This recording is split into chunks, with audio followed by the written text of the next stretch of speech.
প্রথমেই ডক্টর আসিফ সাহানের কাছে যাব। আসিফ সাহান, আপনারা জানেন যে উনি বিআইজিডি নামে আরেকটা প্রতিষ্ঠান, গবেষণা প্রতিষ্ঠান, যারা নিয়মিত জরিপ করে, এবং আজকে আপনি অনেকে হয়তো এখানে ছিলেন গত 1.5 মাস আগেও বিআইজিডির একটা সার্ভে কিন্তু হয়েছিল। এত ডিটেল না হলেও বেশ কিছু জিনিস দলীয় প্রেফারেন্স থেকে বিআইজিডির কিছু রেজাল্টও কিন্তু এসেছিল। তো ইন্টারেস্টিংলি আমার কাছে মনে হয় বেশ কিছু মিলও আছে, আবার কিছু হয়তো অমিলের জায়গা বা একটু ডিফারেন্স আছে। আমি ডক্টর আসিফ সাহানকে বলবো যে আপনার কাছে এই সার্ভেটার সাথে বিআইজি সার্ভের মেইন যদি বলি একেবারে হাইলাইট যদি বলেন বা টপ লাইনের ডিফারেন্স কোনগুলো মনে হচ্ছে, বা কোনগুলো আসলে ভেরি সিমিলারিটি যেটা আসলে আপনি হাইলাইট করতে চান। ধন্যবাদ।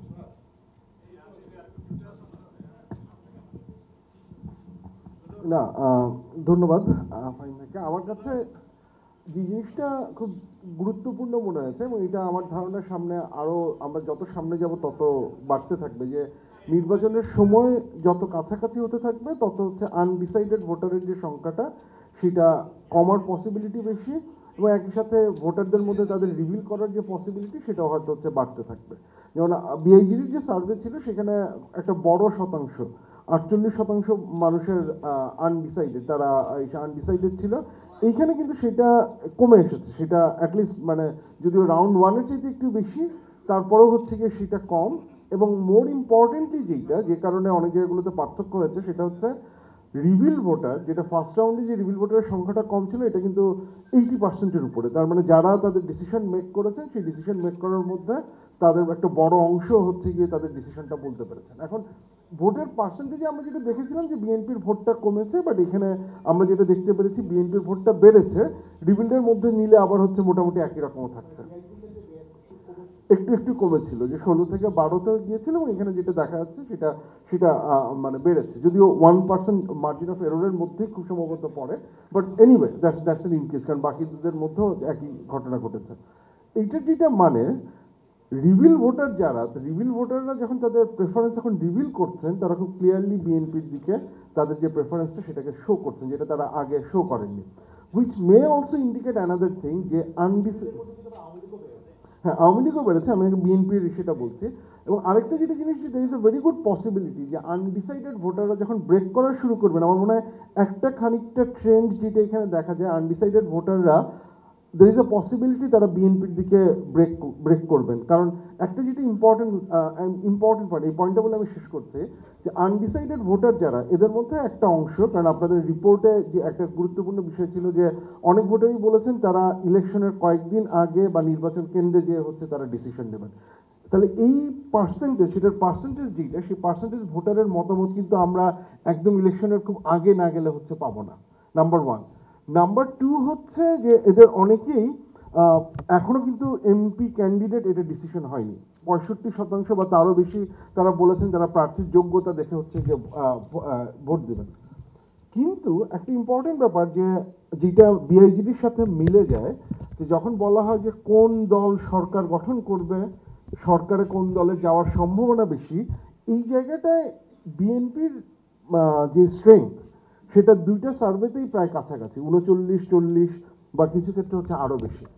তার মানে হচ্ছে তার মানে হচ্ছে মানুষজন মনে করছে এখন পর্যন্ত কম্পারেটিভলি যে বিএনপির সরকারে যাওয়ার পসিবিলিটি বেশি। এটি গুরুত্বপূর্ণ এই কারণে যে আনডিসাইডেড যে ভোটার, যারা নির্বাচনের কয়েকদিন আগে বা নির্বাচনের দিন ভোট কেন্দ্রে গিয়ে ডিসিশন নেবেন, ওই সময়ও যে যদি তাদের কাছে মনে হয় যে বিএনপি সরকার গঠন করবে বা বিএনপি জিতে যাচ্ছে, there is a pretty good possibility যে তাদের ভোটগুলো বিএনপির দিকে যাবে। মানে এটা একটা ব্যান্ড ওয়াগন ইফেক্ট, যেটা আমরা আগের নির্বাচনগুলোতে সবসময় দেখেছি, যে যারা ভোটটা হচ্ছে নির্বাচনের দিন দেন, তারা কেন্দ্রে গিয়ে বিচার করেন যে আমার ভোটটা যাতে নষ্ট না হয়। আর ভোট নষ্ট না হওয়ার অর্থটা কি, যে দল জিতছে আমি তাকেই দিই, অন্য কাউকে দিলে তো হচ্ছে গিয়ে ভোটটা নষ্ট হবে।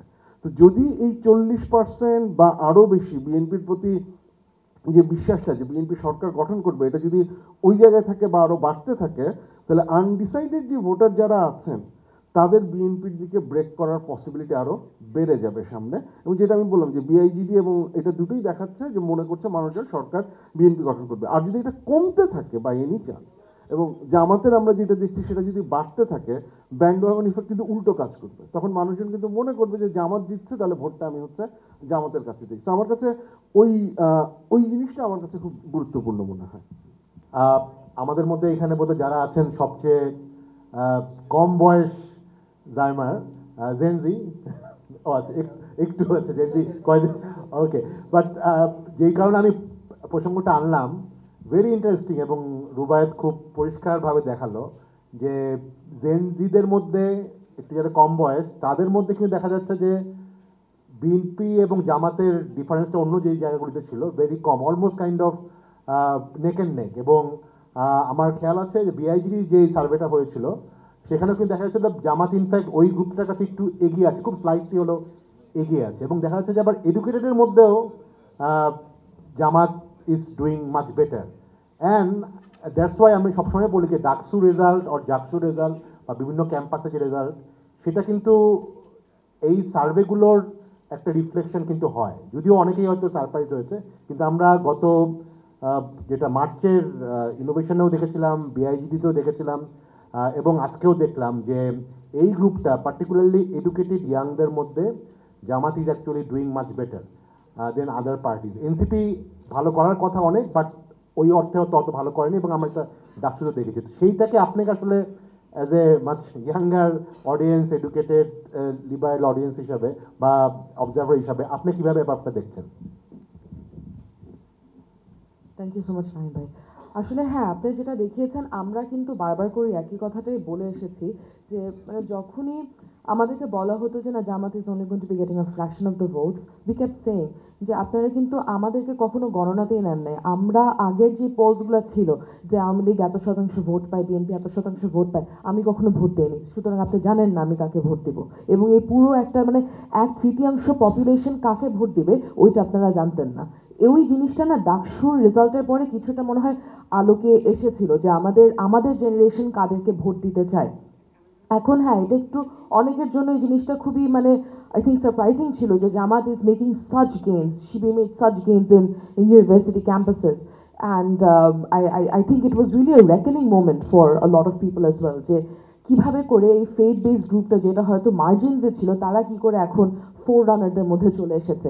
ওই জায়গাটিতেই কিন্তু আপনাদের সার্ভে রেজাল্টেরই একটা বিষয় উঠে আসে, সেটা হচ্ছে যে আমাদের প্রজন্মের মানুষরা হয়তো দলীয় যে মানে ইলেকট্রাল সিম্বল দেখে তারা ভোট দিবে না, তারা হয়তো দেখবে প্রার্থীর বিশেষ করে যে ক্যান্ডিডেট আছে ওই ক্যান্ডিডেটের কোয়ালিটিসগুলো কী ছিল, ক্যান্ডিডেটের কোয়ালিফিকেশনগুলো কী ছিল, ক্যান্ডিডেটটা আসলে মাঠে এসে ভালো কাজ করতে পারবে না কিনা। They are looking for tangible change, they are not looking for empty promises. তারা ইশতেহার দেখছে না।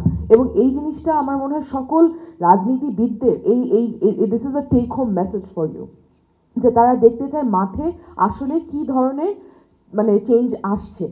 ওই জায়গাটাতেই না ইনফ্যাক্ট মানে ধরেন আমাদের বিভিন্ন দলগুলোর মধ্যে যে কিছু ভ্যালু বেসড যে কিছু ডিফারেন্সেস আছে, যে ধরুন জামাতের ক্ষেত্রে আপনি জানেন যে এটা একটা ধর্মীয় একটা ভ্যালু বেস সিস্টেম তারা ফলো করে, আবার অন্যদিকে বিএনপি সেটা করছে না। ওই জায়গাটাতে যখন ভোট দিতে যাচ্ছে তখন ওইটা সেকেন্ডারি হয়ে আসছে বলে আমরা আসলে দেখছি আমাদের রেজাল্টে। সেটা ঠিক কি বেঠিক সেটা পরবর্তী আলোচনা, কিন্তু এটা হয়ে আসছে। আপনারা আমাদের মানে the younger generation is looking for action and they're not looking for promises. And another interesting thing is কয়েকটা রেজাল্টে আসছে, যদিও ডিটেল রেজাল্টে আরও বেশি আসছে যে জেন্ডার ওয়াইজ বিভিন্ন কোশ্চেনের আনসার। সেক্ষেত্রেও কিন্তু দেখা গেছে যে হ্যাঁ, এটা দেখা গেল যে ফিমেলরা হয়তো একটু মেলদের থেকে বেশি বিএনপির পক্ষে আছে, বাট ইট ডাজন্ট মানে শো দ্যাট ফিমেলরা যে জামাতকে একেবারে রিজেক্ট করছে এটা কিন্তু এখনো যায়নি, যেটা অনেক ক্ষেত্রে বলা হয় যে বাংলাদেশের ফিমেলরা হয়তো জামাতকে কোনোভাবেই একসেপ্ট করবে না। সবসময় আমি এই কথাই শুনে এসেছি যে মেয়েরা কখনো জামাতকে ভোট দিবে না, that has been proven completely রং। মেয়েরা ডাকসুর ইলেকশনও কিন্তু ফিমেল হোস্টেলগুলোতেও দেখা গেছে যে শিবিরের ক্যান্ডিডেটরা বেশ ভালো করেছে। শিবিরের ক্যান্ডিডেটরা ফিমেল হোস্টেলগুলোতে they did better than some of the female candidates of that hostel. মানে হস্টেলে থেকে মানে যারা ওই হস্টেলের সরি যেরকম আমি যদি বলতে পারি উমামা ফাতেমা, উনি হচ্ছে যে হলের, উনি ওই হলে যতগুলো ভোট পেয়েছে তার থেকে অনেক বেশি ভোট পেয়েছে সাদিক কায়েম ওই হলে। কীভাবে সেটা হয়? মানে এটা তো তোমার হোম টার্ফ। ওই জায়গাটাতে আসলে এটা আমাদের সবার জন্যই আসলে একটা দেখার মতন বিষয় যে কেন তারা শিবিরের দিকে বা জামাতের দিকে যাচ্ছে। ওইখান থেকে লেসেন্স নিতে হবে, সকলকেই লেসেন্স নিতে হবে। মানে এটা এটা এটা এটা নিয়ে আতঙ্কিত হওয়ার কিছু নাই। এটা আমাদের ডেমোক্রেটিক একটা প্রসেস। ডেমোক্রেসির একটা অংশই হচ্ছে মানুষের ম্যান্ডেট, মানুষের চয়েসটা মেনে নেয়া, এবং ওইখান থেকেই সকলের শিক্ষা নিতে হবে যে কেন ওই জায়গাগুলোতে ভোট And তোলা probably যাচ্ছে। another reason might be that Jamaat is getting more, little bit moving to more center to some extent. যদিও এটা নিয়ে অনেক ডিবেট হতে পারে। এটা নিয়ে ডিবেট আছে, তবে হ্যাঁ এটাও অবশ্য ঠিক যে মানে ধরেন ডাকসু ইলেকশন যদি আমরা দেখি, তাহলে ওরা শিবির প্যানেল থেকে তো দাঁড়ায়নি, মানে ওরা বলে যে ওরা একটা শিবির প্যানেল না। They had to liberalise, for them to get the votes they had to liberalise, they had to bring in women, they had to bring in women who look like me, and only then they got the votes. ওকে, এটা it can be a different discussion all together. তো আমরা ওই জায়গায় যাচ্ছি না। আমি এখন শফিককে request করব, brain has been A part of this survey and also the previous survey.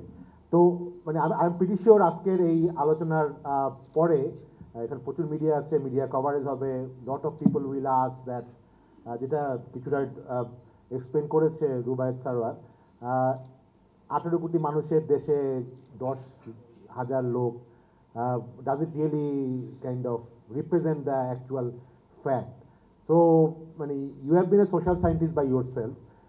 Do you think that যেই মেথোলজি নিয়ে করা হয়েছে এবং দ্য থিংস দ্যাট বিভিন্নভাবে মানে রোবাস্টনেস চেক করা থেকে শুরু করে এভরিথিং, আমরা খুব টেকনিক্যাল ডিটেলে যাব না, বাট সাধারণ পার্সপেক্টিভে how reliable or how credible such service can be, এবং হোয়াট আর দ্য মানে examples are practices around the world on poll survey?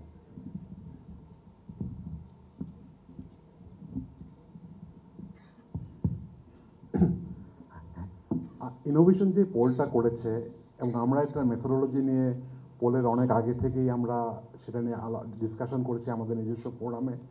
এটার মেথডটা খুবই সাউন্ড, মানে স্ট্যাটিস্টিক্যালি এবং সোশিওলজিক্যালি। আপনারা অনেকেই বলেন যে যারা পোল সম্পর্কে তেমন জানে না, তাদের প্রথম প্রশ্ন আসে যে 18 কোটি দেশের লোকে 1,000, 10,000 এটা কেমন কথা। আর যারা একেবারে অজ্ঞ তারা বলে কোথায় কি পোল হলো, আমার কাছে তো কেউ আসলো না। মানে এটা 18 কোটি লোকের কাছে কি যায় একটা পোল করা সম্ভব? এটা কত কয়েকশো কোটি, 1,000 কোটি টাকার বেশি লেগে যায় সবার কাছে যেতে, তাই না? কিন্তু একটা সোজা কথা, আমেরিকা, ব্রিটেন এগুলো জায়গায় তো পোল ইন্ডাস্ট্রি একদম ওয়েল এস্টাবলিশ। আমেরিকা থেকে একটা অ্যাভারেজ পোল যে হয়, ওখানে তো প্রত্যেক নিয়তি পোল হচ্ছে। প্রেসিডেন্সিয়াল ইলেকশন পোলে ওদের আমেরিকার জনসংখ্যা হলো 34 কোটি, তাদের পোল স্যাম্পল সাইজ হয় 1,000 থেকে 1,500 মতো। এটা হলো স্ট্যাটিস্টিক্সটা খুব পাওয়ারফুল টেকনিক। এখানে র্যান্ডম স্যাম্পলিং নিয়ে রুবায়েত যেটা কিছুটা বলেছিল, যে আপনি একটা বিস্তৃত জায়গার মধ্যে আপনি যদি চোখ বন্ধ করে এখান থেকে একটু নিলেন, ওখান থেকে একটু নিলেন, এখান থেকে একটু নিলেন, নিয়ে তারপর এক জায়গায় জড়ো করলেন যদি একটা জায়গায়, তখন এটা স্ট্যাটিস্টিক্যাল ল অনুযায়ী এই যে আপনি খাবলা খাবলা নিয়ে যেটা করলেন চোখ বন্ধ করে, এটা কিন্তু র্যান্ডম স্যাম্পলিং মানে কি? র্যান্ডম মানে হলো যে আপনি আগে থেকে কোনো কনসেপ্ট নেননি, আপনি যে চোখ বন্ধ করে স্যাম্পলগুলো নিয়েছেন, নিয়ে সেটা যদি এক জায়গায় জড়ো করেন, সেই জিনিসটা, এটা একটা খুব powerful law of large number বলে, যে যেখান থেকে আপনি অটোমেটিক্যালি সেই আপনার ছোট যেটা স্যাম্পল জোগাড় করলেন, এটা পুরো পপুলেশনটা রিপ্রেজেন্টেটিভ হয়ে যায়। এটা ওয়েল এস্টাবলিশ একটা ফ্যাক্ট।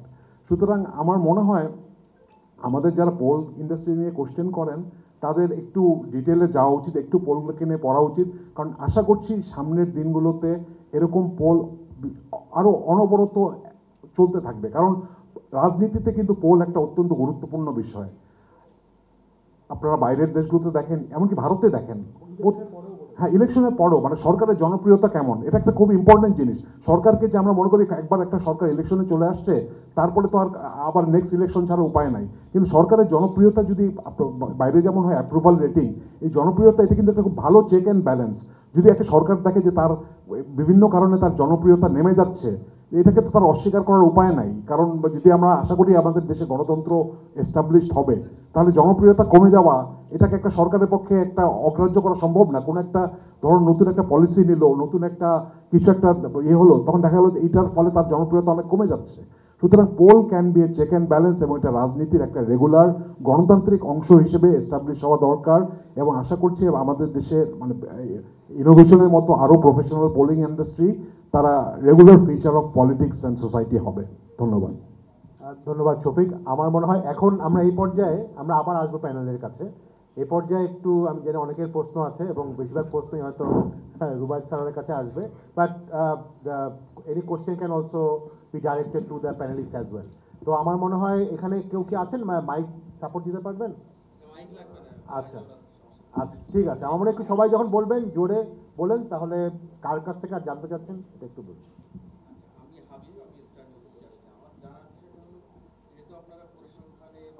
জরিপে পেয়েছেন যে শিক্ষিত মানুষের মধ্যে জামায়াতের উপর মানুষের মানে সমর্থনের প্রবণতা বাড়ছে, সেক্ষেত্রে আপনারা এমন কোনো প্রেডিকশন দিতে পারবেন কিনা যে আগামী 10 বছর বা 15 বছর পর জামাত সরকার গঠন করতে পারে? মানে হিসাবে তো তাই দাঁড়ায় তাইলে।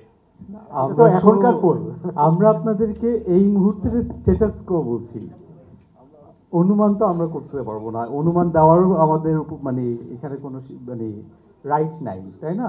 তো আমরা সেই যোগ্যতা রাখি না। জি, আমার মনে হয় আপনাকে আমাকে একটা একটা করে নিব নাকি একসাথে নিব, বা আমার মনে হয় একটা একটা করে নিলেই ভালো, তাহলে ফোকাস থাকবে আর কি। আপনারা কয়জন প্রশ্ন করতে চান যদি একটু হাত তুলেন তাহলে সুবিধা হয় আমাদের টাইম ম্যানেজমেন্টে। পিছনে আছেন একজন, আচ্ছা শুরু করেন আপনি। আর সবার আগে একটু পরিচয়টাও দিয়ে দেন আপনাদের। কেউ একজন হেল্প করো যাতে মাইকটা ওই পিছনে যাও, পিছনে যাও।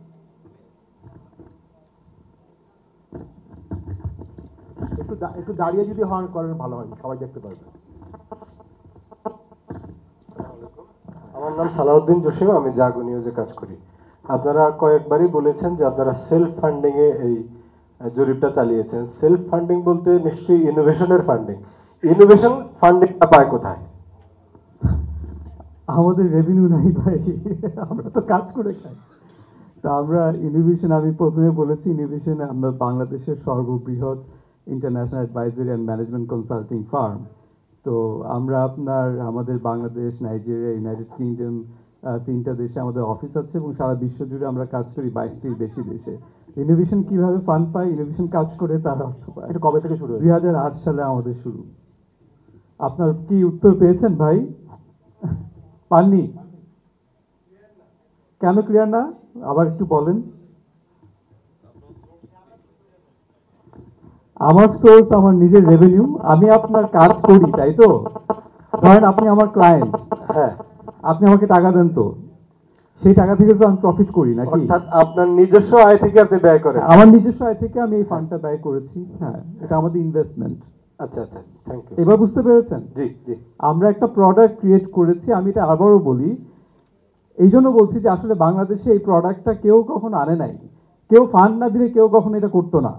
এখন আপনি যদি আমাকে ফান্ড দেন আমি তো আপনার কথাই বলবো, আপনি আমাকে যা করতে বলছেন আমি সেটাই করছি।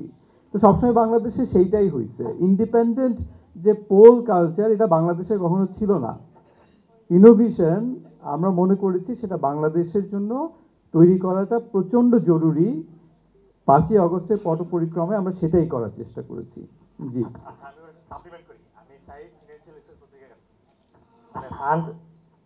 কত টাকা খরচ হয়েছে? কত টাকা খরচ হয়েছে এটা তো আমি সরাসরি এখানে বলতে পারবো না। হ্যাঁ, তো এখন আমার কত খরচ হয়েছে আপনি যদি আমার ব্যক্তিগতভাবে জানতে চান আপনি ব্যক্তিগতভাবে জানতে পারবো, এটা পাবলিক নিউজ না। আপনার কাজটা তো পাবলিকের ইন্টারেস্টে। হ্যাঁ, না কিন্তু আপনি যে ব্যাপারটা বুঝেন এটা আমার ব্যক্তিগত, আমি আপনাকে স্পষ্ট করে বলি, আমি ডিরেক্ট ইনুমারেশন আমি খরচ করেছি। এখন সেটা যদি আমি আপনাকে বলি, আমার তো একটা ক্লায়েন্ট আছে যার কাছে আমি অন্য কাজ করি, তাই না? তো সে তাকে কি আমি তখন আর বেচতে পারবো ভাই আমার কাজ? এই কাজটা আমি তো কাউকে বেচছি না, কিন্তু এইটার রেট নিয়ে তো সে আমাকে আর কাজ করতে দিবে না, বুঝেন নাই? আমি বলি, আমি আপনাকে বলে দিলাম আমার কত খরচ হয় প্রত্যেক দিন। এখন আরেকজনের কাছে যখন আমি আমার যেই কাজটা সবসময় করি সে তো তখন ওইটা নিয়ে আমার সাথে কথা বললো, আমি কি সেটা বলতে পারবো আপনাকে ভাই? ঠিক আছে, আমি একটু বলতে পারি ভাই, এটা আমি যেটা বললাম, বাংলাদেশে আমরা পোলিং ইন্ডাস্ট্রি এস্টাবলিশ দেখতে চাই এখন পোলিং ইন্ডাস্ট্রি মানে কি, মানুষ তো সবাই এরপরে তো আশা করছি না এভাবে মানুষ গাটের পয়সা খরচ করে একের পর এক পোল করবে। এরপরে আশা করছি যে সংবাদপত্র, কারণ বাইরে দেখেন আপনারা যদি আমেরিকার পোলগুলো ফলো করেন, যে New York Times, CNN poll, অমুক নিউজ এজেন্সির পোল, এরা এভাবে স্পন্সর করে পোল করে। সুতরাং this is a kind of product, যেহেতু এটা নতুনই হয়েছে, এখন এই প্রোডাক্টটা তৈরি হচ্ছে। এখন প্রোডাক্টটা তৈরি করার পরে তারপর তো মানে এটার গ্রাহক একজন নিতে হবে, এরপরে হয়তো কোনো পলিটিক্যাল পার্টিগুলোও তারা স্পন্সর করতে পারে পোল, কিন্তু আশা করছি নিউজ মিডিয়াগুলো তারাই এটার মেইন ক্লায়েন্ট হবে যদি একটা এক্সক্লুসিভ হয়। যেটা সুতরাং হয় এটা সিএনএন যেমন করে, হ্যাঁ বিবিসি করে, এখন ধরেন যমুনা নিউজ বললো যে তারা করাবে, তখন আমরা বড় বড় করে লিখবো যমুনা নিউজ করিয়েছে, কিন্তু এখন তো আমাকে কেউ স্পন্সর করেনি, তো আমি তো এখন সেটা বলতে পারছি না। আমরা চাই আপনারা স্পন্সর করেন, এটা আমাদের প্রোডাক্ট, আপনারা স্পন্সর করেন, আমাদের প্রোডাক্ট আপনারা দেখলেন, বিশ্বাসযোগ্য যদি মনে হয় আপনারা স্পন্সর করেন। টু বি ক্লিয়ার আবারও, this particular poll has been purely self funded and ইনোভেশনের নিজস্ব ফান্ড বা নিজস্ব প্রফিট থেকেই এটা ইনভেস্টেড হয়েছে। এটা আবারও আমার মনে হয় সবাই পরিষ্কারভাবে জানা দরকার। ধন্যবাদ। আমার মনে হয় একটু, হ্যাঁ ওদিকে আছেন।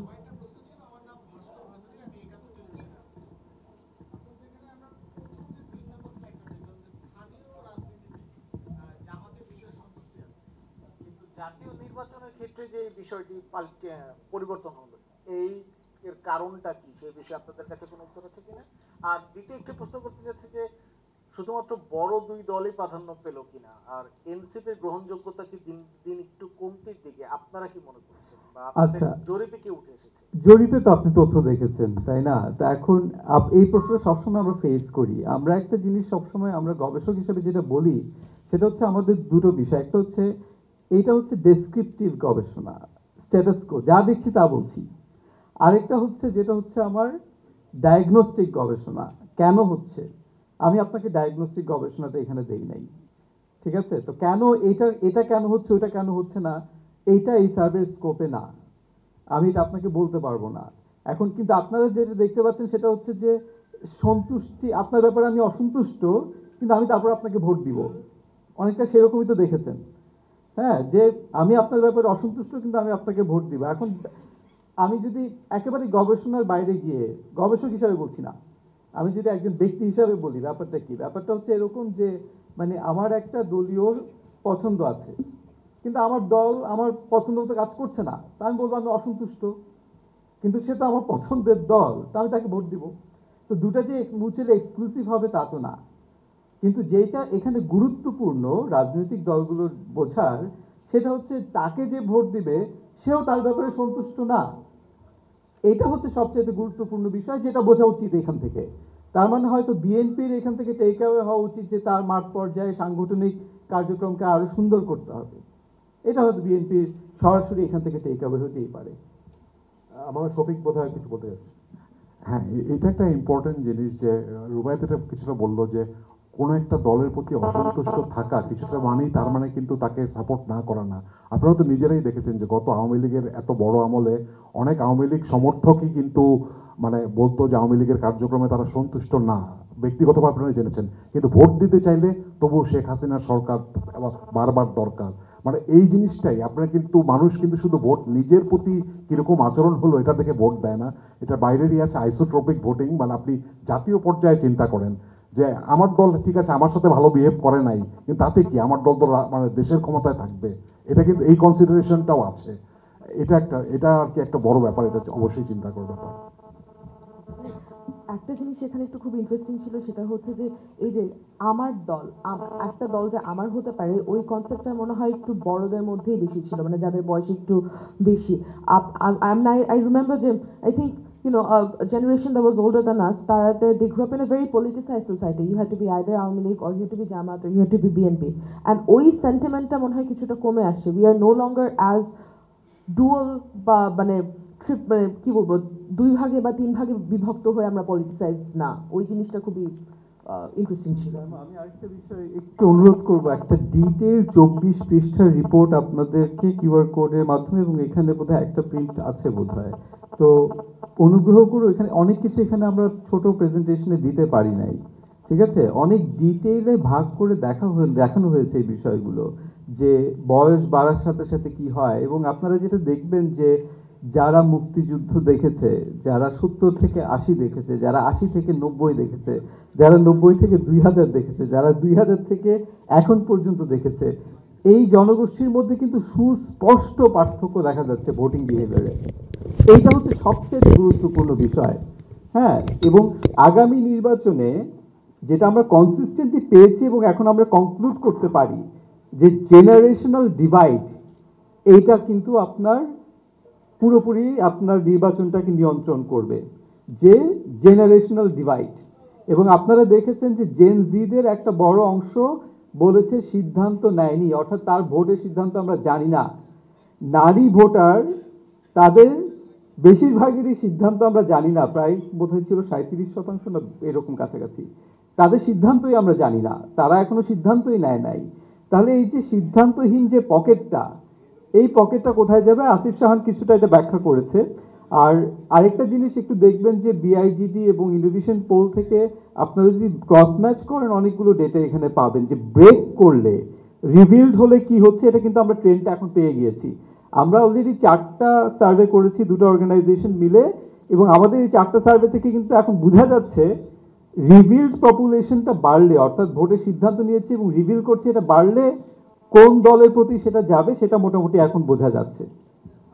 আমি জাস্ট হচ্ছে কি যে প্রশ্ন দুটো ছিল আমি একটু অ্যাড্রেস করতে চাই। I just want to add what Zaima was saying, that ভোটারের যে প্রেফারেন্সটা, মানে যে কোয়েশ্চেনটা যদি দেখি যে জামাতের স্থানীয় পর্যায়ে কার্যক্রমে আমি স্যাটিসফাইড কিন্তু ভোটটা আমি জামাতে দিচ্ছি না, এটা তো অনেকটা ভোটিং বিহেভিয়ারের কোয়েশ্চেন। যে ভোটার যখন একটা ডিসিশন নেয় সে কিন্তু শুধুমাত্র সন্তুষ্টির উপর বিচার করে ডিসিশন নাও নিতে পারে, নাম্বার ওয়ান। নাম্বার টু হচ্ছে যে কথাটা একটু আগে আসলো, যে একটা হচ্ছে আইডিওলজিক্যাল ভোটার, যে আমি কোনো পার্টির পলিটিক্যাল আইডিওলজিকে সাবস্ক্রাইব করে আমি তাকেই সবসময় ভোট দেব। যেইটা এখান থেকে পরিষ্কার যে মোর র্যাশনাল ভোটার, এইটার সংখ্যাটা বাড়ছে এবং নতুন জেনারেশনের মধ্যে সেটা বাড়ছে। এখন এই র্যাশনাল ভোটার একটা হতে পারে যে সে এই যে স্যাটিসফ্যাকশন দেখে সে ডিসিশন নিতে পারে, কিন্তু আরেকটা জিনিস খেয়াল করেন যে আমরা দেখেছি যে এডুকেশনের লেভেল যত কমছে ভোট কিন্তু একটা সার্টেন পলিটিক্যাল পার্টির দিকে যাচ্ছে। ওটা ইনকামের সাথে আমার ধারণা সেটা একটা সম্পর্ক আছে। এইটার মানেটা হচ্ছে একটা large portion of voter, they are thinking about their security, they are concern about যে কোন পলিটিক্যাল পার্টিটা তাকে সিকিউরিটি দিতে পারবে, কোন পলিটিক্যাল পার্টিটা ক্ষমতায় আসবে যে তার এলাকায় কাজ করতে পারবে, এবং ওই হিসাবটা যদি দেখেন ওই জায়গায় বিএনপি এগিয়ে আছে।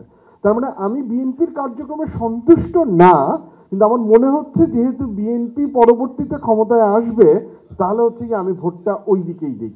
So that is probably one of the reason যে আমি জামাতের কর্মকাণ্ড আমার কাছে পছন্দ হচ্ছে, বাট আমার সেফটি এনশিওর করতে পারবে বিএনপি, আমার সেফটি এনশিওর করতে পারবে এইখান থেকে যে দল সরকারে যাবে সে।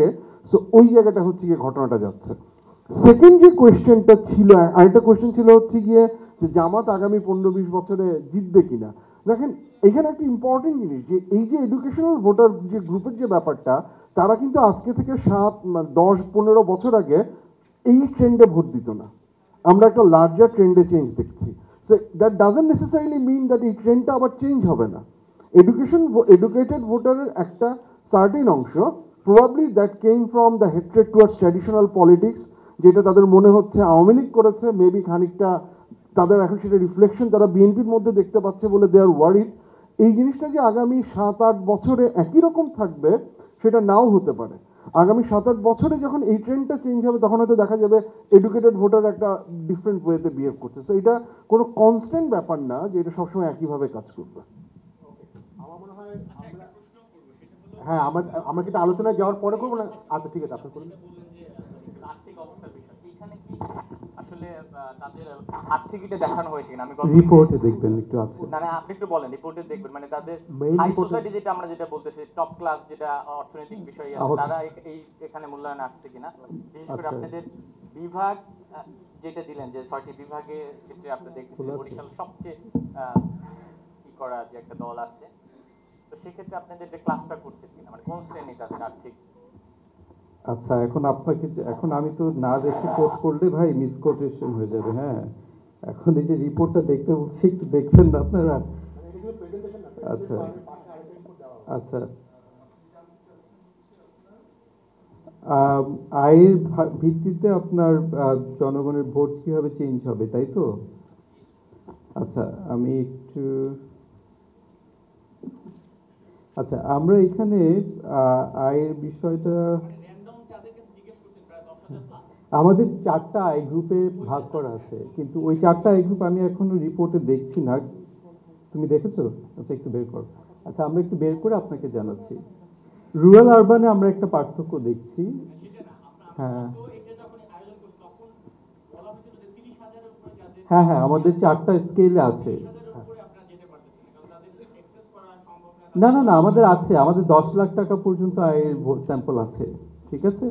তো আমরা বলেছি, আমরা 4টা ভাগে ভাগ করে 30,000-এর ঊর্ধ্বে বলেছি আর কি, ঠিক আছে। 30,000-এর উপরে হলে 2 লাখও হতে পারে। হ্যাঁ, তো সেটা আমরা একসাথে করে দিয়েছি। তো ওই আচ্ছা, ওই ডেটাটা এখানে রিপোর্টে এখনো নেই, কিন্তু আপনি যদি চান সেটা আমরা একটু পরে আপনাকে দেখাতে পারবো, টেবিল আছে।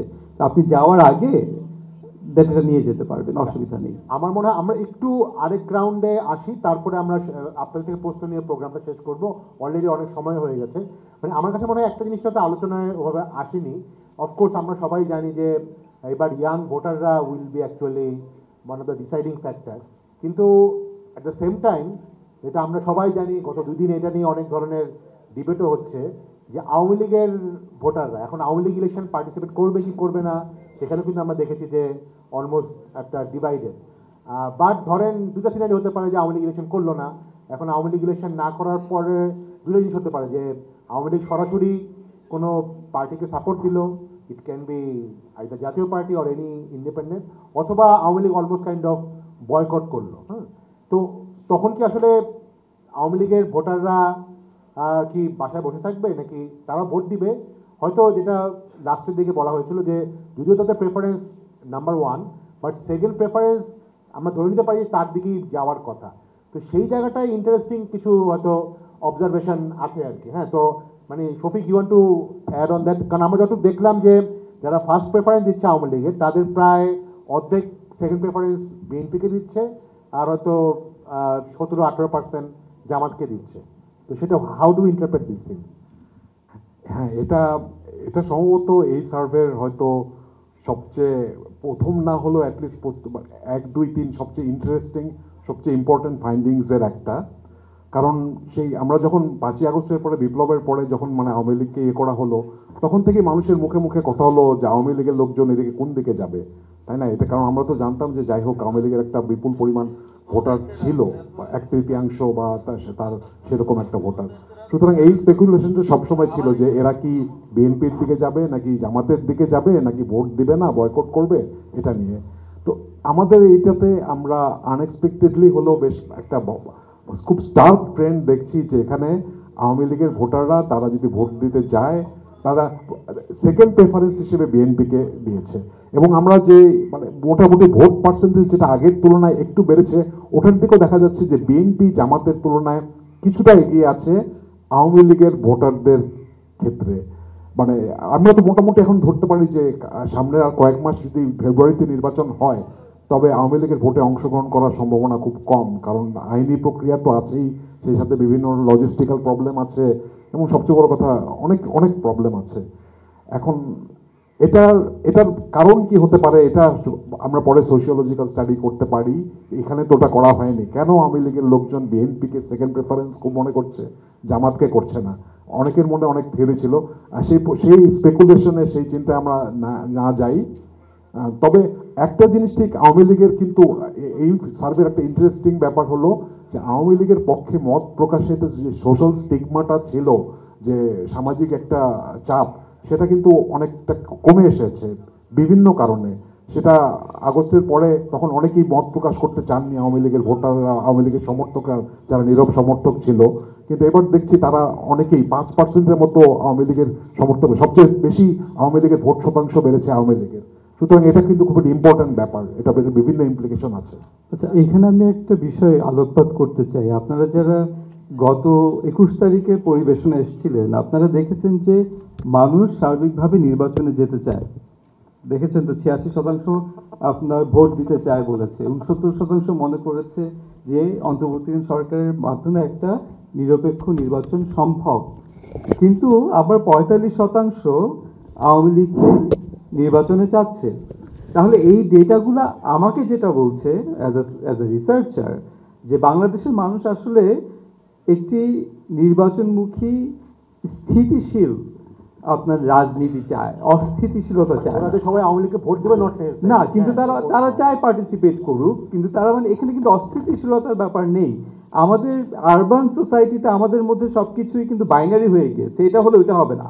অর্থাৎ হচ্ছে আমি যদি আওয়ামী লীগকে পছন্দ না করি তাহলে হয়তো এই সরকারকেও আমি একেবারে মানে আওয়ামী লীগকে পছন্দ করি তো এই সরকার বাদ, এই সরকারকে পছন্দ করি তো আওয়ামী লীগ বাদ। কিন্তু আমরা আসলে যেটা দেখছি আমাদের তথ্যে যে এই বাইনারিটা আসলে কাজ করছে না মানুষের মধ্যে, এই বাইনারিটা এক্সিস্ট করে না, সাধারণ জনগণ এভাবে ভাবে না।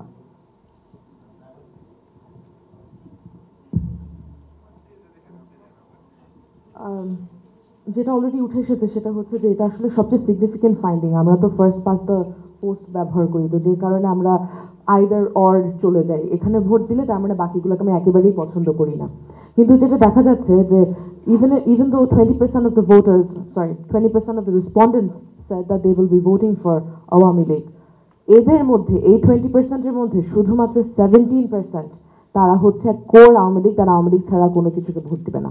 তো সেটার সংখ্যাটা এটা শুধু আমার নিজস্ব ক্যালকুলেশন, এখানে ইনোভেশনের মানে আমার এটা কোট না করাই ভালো, অন্তত ইনোভেশনকে বলে কোট না করা ভালো। কিন্তু আমি সেটা দেখলাম যে এই সংখ্যাটা আসে হচ্ছে ওদের যে স্যাম্পলটা 5,500 যে স্যাম্পলটা, ওইখান থেকে এই সংখ্যাটা যে কোর আওয়ামী লীগ ছাড়া কাউকে ভোট দিবে না, এই সংখ্যাটা আসে 173। তো আমরা 173টা মানুষকে এখানে ডিসএনফ্রাঞ্চাইজ করছি এই পুরো রেসপন্ডেন্ট স্যাম্পলটা থেকে যদি আওয়ামী লীগকে ইলেকশনে না আসতে দেওয়া হয়। বলছেন যে আওয়ামী লীগের সাপোর্টার কিন্তু এবার ভোটই দিবে না। না, আমি বলছি যে একদম কোর আওয়ামী লীগ সাপোর্টার আমি আবার একটু বলে দিই, 20% said they will be voting for Awami League. হ্যাঁ, এদের মধ্যে 20% না, বোধহয় 18 পয়েন্ট সামথিং। ওই তো 18.8, ঠিক আছে, আমরা আনুমানিক 20% ধরি, আমরা আনুমানিক 20% বলেছে তারা আওয়ামী লীগকে ভোট দিবে। কিন্তু তাদেরকে যখন বলা হয়েছে যে আওয়ামী লীগ এবার ভোটের মাঠে আসতে পারবে না, তোমরা তাহলে কাকে ভোট দিবে, তোমার সেকেন্ড প্রেফারেন্সকে, তাদের মধ্যে সেকেন্ড প্রেফারেন্স বিএনপি চলে গেল। আরও 17% গেল হচ্ছে জামাতে ইসলামীতে। তারপরে আসে হচ্ছে আওয়ামী লীগ হচ্ছে থার্ড প্রেফারেন্স, মানে যে তারা আওয়ামী লীগ যদি ভোটের মাঠে না আসে তারা আর কাউকে ভোট দিবেই না, তারা আওয়ামী লীগেই তারা থাকবে। এবং সেটা হচ্ছে এটা শুধুমাত্র হচ্ছে ওই যে 20%, ওই 20%-র 17%, যেটা মানে সংখ্যায় আসে হচ্ছে 173। ওকে, হ্যাঁ, 5.5 যেটা আচ্ছা, আমার মনে হয় আমরা একটু জাস্ট প্রায় শেষ পর্যায়ে চলে আসছি। আপনাদের যদি কোনো প্রশ্ন থাকে রেডি করে রাখেন। হ্যাঁ, আসছি আমরা। হ্যাঁ, জাস্ট একটা কোশ্চেন করে আমি জাস্ট আসিফ খানকে একটা প্রশ্ন করব যে অফকোর্স মানে আমরা সবাই জানি যে পার্টিকুলারলি বিআইজিডিও ইয়াং ভোটারদের নিয়ে আলাদা করে কিছু সার্ভে করছে, এবং এখানে আমরা দেখলাম যে এনসিপি যদিও দেখা গেছে যে গত মার্চ মাসে তখন তাদের পার্টি হয়নি, বাট তখন তাদের বোধহয় কত 5%-এর মতো ছিল, এখন it has actually come down to 4%। যদিও এর মধ্যে অনেকেই বলতে পারে যে না 4% ইটসেলফ ইজ এ মানে গুড নাম্বার, বাট আপনি কি এটাতে মানে ইজ ইট এক্সপেক্টেড দ্যাট তারা খুব কমেনি আবার বাড়েও নি, মানে হালকা কিছুটা কমেছে, তো এটাকে আপনি কিভাবে অ্যানালাইসিস করবেন? না, থ্যাংক ইউ। আমিও একটু সারপ্রাইজ। আমার এক্সপেকটেশন ছিল যে আর একটু বাড়বে, কারণ বেসিক্যালি হচ্ছে প্রথম যখন করা হয়েছিল বা আমরাও যখন ইনিশিয়ালি বিআইজিডি থেকেও যখন ইনিশিয়ালি করা হয়েছিল তখন সেটা 2%-এর মতো ছিল। তারপরে যেটা হয়েছে যে আমরা মানে পার্টি গঠন করার পরে কাজকর্ম করার পরে হচ্ছে এটা একটু বেড়েছিল। সো আমরা এই জুলাই পদযাত্রায় এত কিছু হলো, তো আই এক্সপেক্টেড যে এটা একটু মানে আরেকটু বাড়বে। সো আনফর্চুনেটলি ফর এনসিপি সেটা হয়নি। এখন এটা কেন হয়নি সেইটার এক্সপ্লেনেশনে যদি আসি, আমি জাস্ট সেটাতে যাওয়ার আগে মানে একটা খুব ইন্টারেস্টিং জিনিস এটা আমার কাছে মনে হয়েছে যে আপনি যদি দেখেন এনসিপি তার সাপোর্ট ড্র করতেছে কোত্থেকে, তো সাপোর্টের একটা বড় অংশ আসতেছে তো জেনজি থেকে, এবং জেনজির ভেতরে আবার একটা জিনিস মানে যদি খেয়াল করেন যে আমরা এই আওয়ামী লীগ নিষিদ্ধের যে প্রশ্নটা বলছি সেখানে বিভিন্ন এইজ গ্রুপের মধ্যে ওভারঅল জেনজি হচ্ছে আওয়ামী লীগকে নিষিদ্ধ করার ব্যাপারে জেনজি হচ্ছে আওয়ামী লীগকে নিষিদ্ধ করার ব্যাপারে সবচেয়ে বেশি ইন্টারেস্টেড, বা আওয়ামী লীগ পার্টিসিপেট না করুক সেটা চায়। আবার এই সার্ভেতে আপনি যখন ইনস্টিটিউশন লেভেলে চলে গেছে শুধুমাত্র ইউনিভার্সিটি স্টুডেন্ট, তখন কিন্তু আওয়ামী লীগের নির্বাচন করা উচিত না, সেটা 63%, 63% শুধুমাত্র ইউনিভার্সিটি স্টুডেন্টদের মধ্যে। তার মানে হচ্ছে যে এনসিপি যে জায়গাটা থেকে তার ভোটার পুল করছে তার একটা বড় অংশ হচ্ছে এনটি আওয়ামী লীগ বা এই জায়গাটাতে আছে। এখন এইটা একটা ইম্পর্টেন্ট ব্যাপার। এটা ইম্পর্টেন্ট ব্যাপার হচ্ছে এই কারণে, তার মানে এই যে জেনজির যে অংশটা এনসিপির দিকে যাচ্ছে তাদের একটা স্পেসিফিক প্রেফারেন্স আছে, যেটা ভয়াবহ মাত্রায় এনটি আওয়ামী লীগ এবং ভয়াবহ মাত্রায় মানে এনটি যে ট্র্যাডিশনাল পলিটিক্যাল যে প্র্যাকটিসটা সেইটা। As a result of that, তো ওরা যখন ওদের যদি মনে হয় যে সেই ট্র্যাডিশনাল লেভেলের প্র্যাকটিস বিএনপিও করে, ওদের প্রেফারেন্সটা হচ্ছে, আমি এটা বলছি শুধুমাত্র এডুকেটেড ওই ইউনিভার্সিটি গোয়িং, ওইখান থেকে হচ্ছে গিয়ে সেটা ফেরত চলে আসে, যেটার একটা রিফ্লেকশন প্রবাবলি আমরা ডাকসু এবং জাকসুতে হচ্ছে গিয়ে দেখছি। এখন এই যে পুরোপুরি জেনজির মধ্যে কেন এই জায়গাটা এনসিপির দিকে যাচ্ছে না, কারণ এর একটা বড় অংশ কিন্তু জামাত নিয়ে নিচ্ছে। এখন আপনি যদি জেনজির প্রেফারেন্সের যে জায়গাটা, জেনজি ট্র্যাডিশনাল পলিটিক্স পছন্দ করে না, জামাত নিজেকে একটা নতুনভাবে ব্র্যান্ড করার চেষ্টা করছে, রিব্র্যান্ডিংটা যদি হচ্ছে গিয়ে সে সেল করে, সে যদি বাই করে, তাহলে তার কাছে দুইটা অপশন, এনসিপি আর জামাত। এখন যদি জেনজির কাছে মনে হয় যে এনসিপির পসিবিলিটি কম, জামাত বরং একটা বেটার অপশন, তাহলে আমি কেন একটা সেকেন্ডারি পার্টির কাছে যাব যদি আমি মেইন পার্টিকে ভোট দিলে আমার জন্য এটা মোর ইম্পর্টেন্টলি কাজ করে। So that is one of the reason. আরেকটা যেটা লাস্ট যে কথাটা, জামাত ফর সাপোর্ট বেস, অ্যাবসলিউটলি, এবং মানে এটা তো খুব ক্লিয়ার যে এই দুটো জায়গা থেকে হচ্ছে। আরেকটা খুব ইন্টারেস্টিং জিনিস যেটা হচ্ছে যে ইভেন উইদিন ফিমেল ভোটার আমাদের যেটা এক্সপেকটেশন ছিল, আমার অনেকেরই ধারণা ছিল যেটা যে জামাতের এখানে হচ্ছে কম থাকবে, that's not necessarily the case, সেটা হয়নি। এখন সেইটা কেন হয়নি সেটা বোঝাটা দরকার। এবং এখানে জাস্ট আমি এই কথাটা বলে যদি শেষ করি, maybe one of the reason is যে আমরা উইমেন এম্পাওয়ারমেন্টকে অ্যাটলিস্ট রুরাল এরিয়াতে যতটা সিগনিফিকেন্টলি চিন্তা করি, maybe rural women and other women এম্পাওয়ারমেন্টের চেয়ে সিকিউরিটি নিয়ে বেশি কনসার্ন। মানে যদি ওই মানে মাস্টার নিড হায়ারার্কিতে আসে, একদম লোয়ার লেভেলের নিডটাই এখন আর ফুলফিল হচ্ছে না।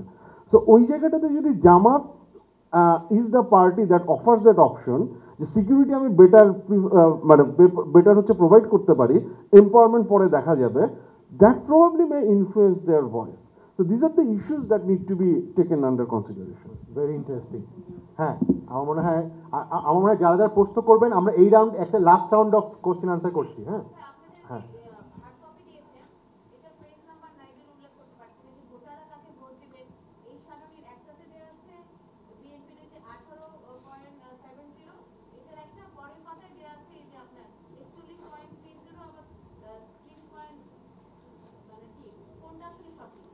দুইটাই তো সঠিক, আমি ব্যাখ্যা করেছি তো, খুব ভালো করে ব্যাখ্যা করেছি।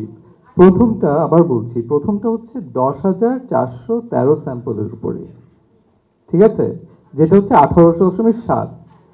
কিন্তু 10,413 স্যাম্পলের মধ্যে কারা আছে যে ভোট দিতে যাবে না, যে বলেছে আমি মন্তব্য দিতে চাই না, 30% বেশি 32% বলেছে আমি সিদ্ধান্ত নেই নাই, এরা সবাই আছে না? তো এদেরকে সবাইকে যখন আমি বাদ দিয়ে দিব, তখন আমি একটা স্যাম্পল পাবো যেটা হচ্ছে সিদ্ধান্ত নিয়েছি এবং ভোটের সিদ্ধান্তটা আমাকে জানিয়েছে। ওইটা হচ্ছে ওই 41.3 আর 41.7, ঠিক আছে? তো আমরা, আচ্ছা এটা সবাইকে বলি, ইনোভেশনের পক্ষ থেকে আমরা ওই সেকেন্ডটাকে আমরা আমাদের আনুষ্ঠানিক ফলাফল হিসেবে ঘোষণা করি 41.7টাকে।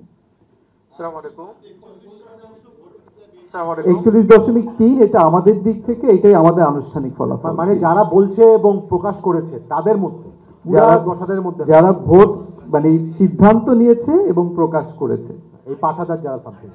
হ্যাঁ,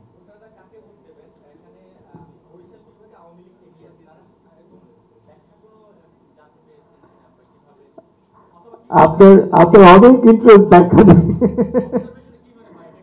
আমরা কিছুতেই বলতে পারবো না, কারণ আমরা জানি না, এই প্রশ্ন তো করি নাই।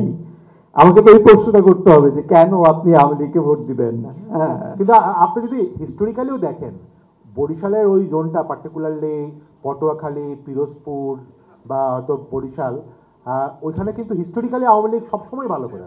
মানে যখন ধরেন আওয়ামী লীগ মাত্র 50টার কম আসন পেয়েছিল, যখন বিএনপি প্রায় 220-30 পেয়েছিল, ওই সময়ও কিন্তু ওই জোনটাতে আওয়ামী লীগের এমপি নির্বাচিত হয়েছিল। তো এটা আজ খুব একটা সারপ্রাইজিং কিন্তু না আসলে, আমরা ওখানে অনেকক্ষণ দাঁড়িয়ে আছেন। হ্যাঁ, আমি কাজ করছি মাইটিভিতে। আমার একটা প্রশ্ন ছিল, আপনারা যে জরিপটা করেছেন তা আসলে বাংলাদেশি পার্সপেক্টিভে আসলে 1971 মোস্ট ইম্পর্টেন্ট ইস্যু। আগামী নির্বাচনে আপনার জরিপে এরকম কোনো তথ্য আসছে কিনা যে 71টা একটা ফ্যাক্টর ছিল? আর সেকেন্ড হচ্ছে যে 71 এবং 24 দুটোকে আসলে মুখোমুখি দাঁড়াবে কিনা? আচ্ছা, এই জরিপে আমরা আর প্রশ্ন করিনি। রাউন্ড 1 রিপোর্টটা এখনো ওয়েবসাইটে আছে, ওখানে কিছুটা এটা ইন্ডিকেশন পাবেন। আমরা এইখানে একটা তথ্য আজকে প্রেজেন্টেশনে নাই, রিপোর্টে থাকার কথা, রিপোর্টে আছে। আমরা শেখ মুজিবুর রহমান, জিয়াউর রহমান, খালেদা জিয়া, শেখ হাসিনা, হোসেন মোহাম্মদ এরশাদ 5 জনকে আমরা রেটিং করতে বলেছিলাম। রিপোর্টে দেখবেন যে রেটিং অনুযায়ী দেখা যাচ্ছে যে শেখ মুজিব এবং জিয়াউর রহমানকে অলমোস্ট সেম ভাবে তারা রেটিং করেছেন। আমাদের কাছে মনে হয় যে বাংলাদেশের মানুষ আসলে বিভক্তি চায় না এইসব ব্যাপারে, ঠিক আছে? তো আমার ফাইন্ডিংসটা হচ্ছে, ইনোভেশনের ফাইন্ডিংসটা হচ্ছে বাংলাদেশের মানুষ এখানে ঐক্য চায়। 71 বনাম 24 বলে কিছু বোধহয় বাংলাদেশের মানুষের মাথায় নাই। শফিক বোধহয় এখানে আরেকটা ইন্টারেস্টিং ফাইন্ডিং যেটা হয়তো এর মধ্যে জোর দেওয়া হয়নি, সেটা হলো যে ভারত এবং পাকিস্তানের মধ্যে সম্পর্ক। 71 আসলেই তো আমাদের সেটা একসাথেই সব কিছুই কাভার হয়। এখানে আমরা পরিষ্কার দেখতে পাচ্ছি যে আমরা অবশ্যই ভারত হাসিনা সরকারকে মদত দেওয়ার জন্য ভারতের প্রতি মানুষের অনেক বেশি অসন্তুষ্টি ছিল, এবং ভারত যেভাবে আচরণ করেছে আমাদের নতুন সরকার আসার পরে, তো এখানে দেশে আমাদের অ্যান্টি ইন্ডিয়ান ফিলিং অবশ্যই অনেক বেশি ছিল। কিন্তু আমরা দেখতে পাচ্ছি আমাদের মানুষ কিন্তু অনেক প্র্যাগমেটিক। এত কিছুর পরে যেহেতু ভারত আমাদের চারপাশ বেষ্টিত একটা বৃহৎ প্রতিবেশী এবং তাদের সাথে আমাদের অনেক রকম সম্পর্ক আছে, আমরা দেখছি যে ভারত এবং পাকিস্তান দুজনের সাথেই ভালো সম্পর্ক রেখে চলা উচিত, এটা প্রায় ইকুয়াল পার্সেন্টেজ। সুতরাং এটা কিন্তু একটা প্রক্সি দিচ্ছে আমাদের যে আমাদের মানুষজন কিন্তু ওইভাবে আইডিওলজিক্যালি মোটিভেটেড। এটা হয়তো শিক্ষিত বা আমাদের যারা কথা বলি ইয়েতে তাদের মধ্যে যতটা বেশি, সাধারণ মানুষের মধ্যে তারা কিন্তু অনেক বেশি প্র্যাগমেটিক, বা তারা এভাবে চিন্তা করে যে না, আমাদের কারোর সাথেই খারাপ সম্পর্ক করা উচিত না, কারোর সাথে শত্রুতা করা উচিত না। এটা কিন্তু ওটার কিছুটা ইন্ডিকেশন দেয়। আর কারোর প্রশ্ন আছে সাংবাদিকদের মধ্যে, বা আর অন্য কেউ বলতে পারে যদি যারা আমাদের এখানে কিছু দর্শক আছেন? জি আসিফ ভাই।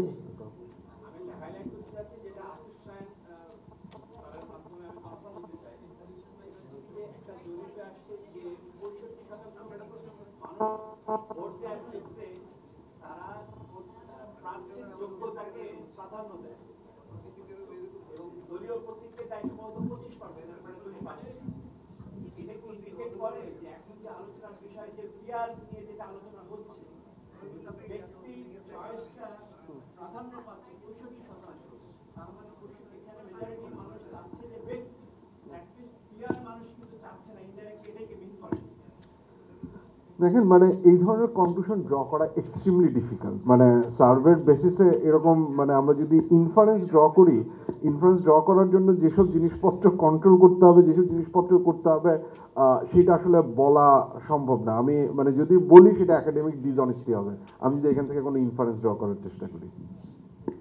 হাসিফ ভাই লাস্ট কমেন্টটা দিয়ে আমরা চলে শেষ করি।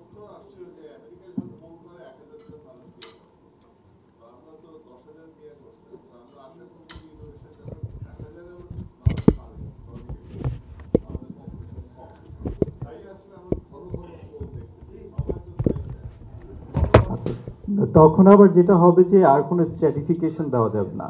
আচ্ছা, এটা ব্যাখ্যাটা হচ্ছে এরকম যে আমি বাংলাদেশের ক্ষেত্রে আমরা আজকে দেখাতে চেয়েছিলাম, কিন্তু দেখলেন তো কি পরিমাণ জটিল আমাদের মানে অনেক রিসোর্সেস এনগেজ হয়েছে। আমরা এটা তো লাইভ দেখি যেটা যখন আসে। হ্যাঁ, তো আমাদের রাউন্ড 1-এ যখন আমরা মার্চে যখন করেছিলাম, তখন আমরা সারা দেশে একসাথে একযোগে করতে পেরেছিলাম। এবার কিছুটা সিকিউরিটি ইস্যু হয়েছিল ফিল্ডে অনেক, তো আমরা ব্রাহ্মণবাড়িয়া, ওইদিকে চট্টগ্রামে আমরা প্রথম দিকে শুরু করতে পারি নাই। আমরা ওখানে 4000 স্যাম্পলের পরে ব্রাহ্মণবাড়িয়া, চট্টগ্রাম ওইখান থেকে স্যাম্পল আসা শুরু করেছিল। প্রথম সার্ভেতে মার্চে 1300 স্যাম্পলের পরে আর কোনো চেঞ্জ হয় নাই ডেটা। অদ্ভুত ব্যাপার, আমরা তো লাইভ দেখি যেটা 1300 স্যাম্পলের পরে আর চেঞ্জ হয় নাই। আর এইবারের সার্ভেতে যেহেতু যে একটু পরে আসা শুরু করেছে, 4500-এর পরে আর কোনো চেঞ্জ, ওটা কোনো মিনিংফুল চেঞ্জ না, 0.1 0.2 এরকম করে চেঞ্জ। হ্যাঁ, তো বেসিক্যালি আমরা যেটা দেখতে পাচ্ছি আসলে একযোগে যদি সারা দেশে আমি একসাথে একই সময়ে সার্ভেটা করতে পারি, 1350 দিয়ে মোটামুটিভাবে দেশের দিক বলা যাবে। কিন্তু আর তখন পুরুষ মহিলা জেনজি যে আর কোনো ভাগাভাগি নাই, তখন শুধু আপনি বিএনপি আওয়ামী লীগ জামাতের দূরে থাকবেন, এর বেশি না, এই আর কি। ধন্যবাদ। আমার মনে হয় আর কারো কোনো প্রশ্ন নেই, তা আপনাদের সকলকে ধন্যবাদ জানাচ্ছি, বিশেষ করে যারা আমাদের সাংবাদিক বন্ধুরা আছেন, তারা অনেকক্ষণ ধরে ধৈর্য সহকারে শুনেছেন, এবং আশা করি আজকের এই জরিপ প্রকাশ অনুষ্ঠানটা আপনাদের মিডিয়াতে খুব গুরুত্ব সহকারে এবং খুব অ্যানালাইসিস যেগুলো দেওয়া হয়েছে সেগুলো সঠিকভাবে উপস্থাপন হবে, এবং আমরা আশা করি ভবিষ্যতেও আপনাদের এই সমর্থন আমরা পাবো। তো আমি আবারও ইনোভেশনকে, রুবায়েত সারোয়ার এবং তার যে বিশাল টিম, তাদেরকে একটু ধন্যবাদ জানাচ্ছি, বড় করে করতালি দিয়ে হাততালি দিয়ে।